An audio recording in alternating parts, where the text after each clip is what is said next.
சும்மா இருக்க ஒருத்தனை சீண்டி பழி வாங்குறதுக்காக அவனை ஒரு மிருகமாக கொடூரத்தின் உச்சமாக மாற்ற முடியுமோ அந்த அளவுக்கு மாற்றி வச்சுருக்காங்க இந்த ஒரு படத்தில். எஸ், வீடியோ பார்த்துட்டு இருக்க தந்திரிகள் எல்லாத்துக்குமே ஒரு பெரிய ஹாய். இன்றைக்கி நம்ம இயக்குனர் டேவிட் ஐயர் அவரோட இயக்கத்தில் ஜேசன் ஸ்டாத்தம் அவரோட நடிப்பில் வெளிவந்திருக்க த பீ கீப்பர் அப்படின்ற படத்தை பற்றி தான் நம்ம பார்க்க போகிறோம். ஸோ ஃபஸ்ட்டு இந்த படத்தோட ஒன்லைன் என்ன அப்படின்னா, நம்ம ஹீரோவான பீ கீப்பர் என்ன பண்ணுறா அப்படின்னா, ஒரு அழகான கிராமத்தில் தேனீக்கள்கிட்டருந்து தேனை சேகரித்து பக்கத்து ஊருக்காரங்களுக்கோ இல்லை பக்கத்து வீட்டுக்காரங்களுக்கோ விற்று தன்னோட வாழ்க்கையை வாழ்ந்துட்டு இருக்காரு. ஸோ இதுக்கிடையில் என்ன பண்ணுறாங்க அப்படின்னா, அவங்க பக்கத்து வீட்டில் இருக்க ஒரு வயசான ஒரு லேடி இருக்காங்க. இந்த ஸ்கேமர்ஸ் என்ன பண்ணுறாங்கன்னா, அவங்க அந்த லேடியோட அக்கௌண்ட்லேருந்து ஒரு சர்டன் அமௌண்ட்டை எடுத்துடுறாங்க. இதனால மன உளைச்சலாகி தன்னைத்தானே சுட்டு அந்த லேடி இறந்து போயிடுறாங்க. இது என்ன ஆகுது அப்படின்னா, நம்ம ஹீரோ பயங்கரமாக பாதிச்சிருச்சு. எனக்குன்னு இருந்த ஒரே ஒரு லேடி, என்னை பார்த்துக்கிறதுக்காக இருந்த ஒரே ஒரு லேடி நீங்கள் கொண்டுட்டீங்களான்னு சொல்லி பயங்கரமாக ரேஞ்சில் பயங்கரமாக டென்ஷனாக என்ன பண்ணுறாரு அப்படின்னா, தன்னோட தெரிஞ்சவங்க மூலமாக அந்த ஒரு தகவலை எடுத்துக்கிட்டு அவங்க எல்லாரையுமே போட்டு பொலன்னு பொழக்கிறாரு. ஸோ இதுதான் இந்த படத்தோட ஒன்லைன். கடைசியில் அவர் மாட்டினாரா மாட்டலையா, கடைசியில் என்ன நடந்துச்சு அப்படின்றதான் இந்த படத்தோட ஒன்லைன்.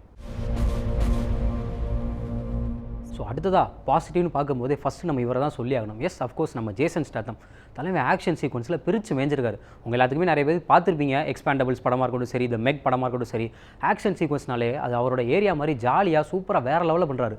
அவரோட பாடி லாங்குவேஜாக இருக்கட்டும் சரி, அவரோட ஸ்டைலாக இருக்கட்டும் சரி, கன் எடுத்து அப்படி சுடும்போதாக இருக்கட்டும் சரி, அந்த ஃபாஸ்ட்டு தலைவன் வேறு லெவலு. எனக்கு தெரிஞ்சு இந்த படம் தமிழில் மட்டும் வந்துருந்துச்சு, நம்ம ஃபேன்ஸ்லாம் தூக்கி வச்சு கொண்டாடிப்பாங்க. அந்த ஒரு படமாக இருந்திருக்கும். அந்த ஒரு பர்ஃபார்மன்ஸ் வேறு லெவலு. என்ன இந்த மாதிரி இங்கிலீஷில் ரிலீஸ் ஆகி சப்த நாடி அடங்கி போய் தான் இந்த தேட்டரில் இந்த படத்தை பார்க்குற மாதிரி இருந்துச்சு. பட் தலைவன் வேறு லெவலுங்க. ஸோ இது இந்த படத்துக்கு ஒன் ஆஃப் த ஒரு பெரிய பாசிட்டிவாக இருக்குது. ஸோ அடுத்த பாசிட்டிவ் நம்ம என்னென்னு பார்த்தோம் அப்படின்னா, அஃப்கோர்ஸ் கேமரா அண்ட் எடிட்டிங் தாங்க. ஒரு ஆக்ஷன் படத்துக்கு ஒரு கேமரா எடிட்டிங் எந்த அளவுக்கு முக்கியன்றது உங்கள் எல்லாத்துக்குமே தெரியும். ஸோ அந்த வகையில் இந்த படத்துக்கு அவங்க வேலையை நேர்த்தியாகவே பண்ணியிருக்காங்க. ஸோ அது இந்த படத்துக்கு ஒரு பெரிய ப்ளஸ்ஸாகவே இருக்குது. ஸோ அடுத்த பார்த்திங்க அப்படின்னா மியூசிக். படத்தில் ஆக்ஷன் சீக்வன்ஸ்க்கு மியூசிக்கை ரொம்ப அழகாக கையாண்டிருக்காங்க. ஸோ அது இந்த படத்துக்கு இன்னொரு பெரிய ப்ளஸ்ஸாகவே இருக்குது.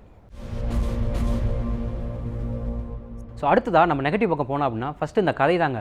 ஸோ நார்மலான ஒரு பழி வாங்குற கதை. ஸோ ஹீரோ அடுத்து என்ன பண்ண போகிறாங்க, என்ன மாதிரிலாம் பண்ண போகிறாங்க அப்படின்றத இந்த படத்தில் ஈஸியாக ப்ரெடிக்ட் பண்ணுற மாதிரி தான் இருக்குது. அதே மாதிரி நம்ம ஜேசன் ஸ்டாத்தம் தான் மெயின் ஃபோக்கஸாக இருக்கனால சுற்றி இருக்கிற மற்ற கேரக்டர்ஸ் யாருமே நம்ம மனசில் நிற்காத மாதிரியான ஒரு பர்ஃபார்மன்ஸ் தான். ஆக்ஷன் சீக்வன்ஸில் தலைமை பிரிச்சு விளாண்டாலுமே சரி, மற்ற விஷயத்தில் யாராவது ஒரு பர்ஃபார்மன்ஸ் பண்ணால் தானே நமக்கும் பார்க்குறது கொஞ்சம் இதாக இருக்கும். அதனால் இவர் ஒரு ஆள் மட்டும்தான் பண்ணுறாங்க, மற்றவங்க எல்லாருமே சும்மா நார்மலாக இருக்கிற மாதிரி தான் இருக்குது. சும்மா அவங்க வேலையை பண்ணிட்டு போகிற மாதிரி தான் இருக்குது. ஸோ படத்தில் நம்ம டிப்பிக்கல் தமிழ் சினிமாவில் நம்ம வில்லன்ஸ்லாம் என்ன பண்ணுவாங்கன்னா, துப்பாக்கி வச்சு அவ்வளோ சுடுவாங்க. ஆனால் நம்ம ஹீரோ மேலே எதுவுமே படாத மாதிரி ஒரு சில சீன்ஸ்லாம் நம்ம பார்த்துருப்போம். ஸோ அதே மாதிரி தான் இங்கிட்ட ஒரு ஆர்மியே இருக்குது. ஆனால் தலைவங்கிட்ட ஒன் மேன் ஆர்மியாக அவ்வளோ குண்டு மேலே போடுது, ஆனால் ஒரு குண்டு கூட மேலே படாமல் அங்கிட்டு தப்பிச்சு போகிறாரு. இதெல்லாம் சின்ன சின்ன லாஜிக் மிஸ்டேக்காக இருந்தாலுமே சரி, படத்தில் இதெல்லாம் கொஞ்சம் தவிர்த்துருக்கலாமே அந்த மாதிரி தான் இருந்திருக்கு. ஸோ இது படத்துக்கு லைட்டாக இது என்னடா ஒரு அப்படி இருக்கின்ற மாதிரியான ஒரு தொய்வை தான் இந்த படத்துக்கு இது கொடுக்குது. படத்தில் ஆக்ஷன் காட்சிகளுமே ரொம்ப அதிகமாக இருந்தாலுமே இவங்க பேசிக்கிட்டு இருக்க காட்சிகள் என்னடா தொண பேசுகிறாங்களேன்ற மாதிரியான ஒரு திரைக்கதை இந்த படத்துக்கு ஒரு தொய்வை கொடுக்குது. அந்த வகையில் திரைக்கதையும் இந்த படத்துக்கு ஒரு மைனஸாக தான் இருக்குது. மொத்தத்தில் இந்த படம் ஒரு 2 மணி நேரம் உங்களை எங்கேஜிங்காக வச்சுதா இல்லையான்னு கேட்டிங்க அப்படின்னா கண்டிப்பாக இல்லை. ஆக்ஷன் காட்சிகளுக்காக மட்டுமே இந்த படத்தை பார்க்கலாமே தவிர்த்து, நம்ம ஜேசன் ஸ்டாத்தம்காக பார்க்கலாமே தவிர்த்து இந்த படத்தில் வேறு எந்த ஒரு விஷயமுமே கிடையாது. ஒரு 1.5 மணி நேரம் இந்த படம் ஒரு ஆவரேஜுக்கும் கீழே இருக்க ஒரு படமாக தான் இந்த ஒரு படம் இருந்திருக்கு. ஸோ இதே மாதிரி வேற ஒரு படத்தில் உங்களை சந்திக்கும் வரை அதுவரை உங்களிடம் விடைபெறுவது உங்கள் பிரசன்னா.